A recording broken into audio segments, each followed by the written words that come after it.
మరి కేంద్రీయ విద్యాలయం నిజంగా కేంద్రీయ విద్యాలయానికి ఈ తెలుగుదేశం నాయకుల్లో ఎవరికి ఇంట్రెస్ట్ లేదు, ఎవరికి ఇంట్రెస్ట్ లేదు. దానికి 7 ఎకరాల స్థలం కేటాయించాం, టెంపరీ బిల్డింగ్ కట్టాం, అన్నీ అయిపోయినాయి. ఆ బిల్డింగ్ కూడా ఊరినే ఉంది, బిల్డింగ్ కూడా ఊరినే ఉంది. నోట్ చేసుకున్న పాయింట్లు ఉన్నాయి ఇక్కడ.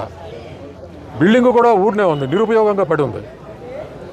దాంట్లో తెలుగుదేశం నాయకులు పెట్టమన్నారని మున్సిపల్ కమిషన్ తీసుకెళ్ళి ఒక 2 ఆఫీసుల్ని దాంట్లో ఎస్టాబ్లిష్ చేయడం జరిగింది. ఎవరన్నా పెడతారండి? ఏంటంటే మున్సిపల్ కమిషనర్ గారు నన్ను పెట్టమన్నారండి తెలుగుదేశం నాయకులు అంటారు, పేరు చెప్పరు. అదేంట కేంద్రీయ విద్యాలయంలో తీసుకెళ్ళామో గవర్నమెంట్ ఆఫీసులు పెట్టవేంటి? 4 రోజుల్లో కేంద్రీయ విద్యాలయం వస్తుంటే గవర్నమెంట్ ఆఫీసులు పెడితే మనకు వస్తా ఇదేంటని వెళ్ళి మున్సిపల్ ఆఫీస్ ముందు ధర్నాకు దిగితే అప్పటికప్పుడు తాళాలు వేసి తీసుకొచ్చి తాళాలు హ్యాండ్ అవుట్ చేసుకున్నాం. మిగిలిన సెంటర్స్ అన్నింటిలో కూడా స్టూడెంట్స్ అందరినీ పిలిచారు, అందరికీ సీట్లు ఇచ్చేస్తున్నారు. ఈ 8 సెంటర్లో ఆగిపోయింది. ఆంధ్రాలో ఉన్నాయి.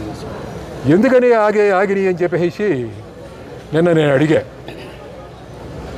నేను సికింద్రాబాద్ ఫోన్ చేసి అడిగా. ఎందుకనంటే నా తాపత్రయం ఏంటంటే ఆ కేంద్రీయ విద్యాలయాన్ని నేను ఓడిపోయినా, నేను రేపొద్దున ఓపెనింగ్ చేయలేకపోయినా కేంద్రీయ విద్యాలయం లూజుకు తీసుకురావాలని నా కోరిక.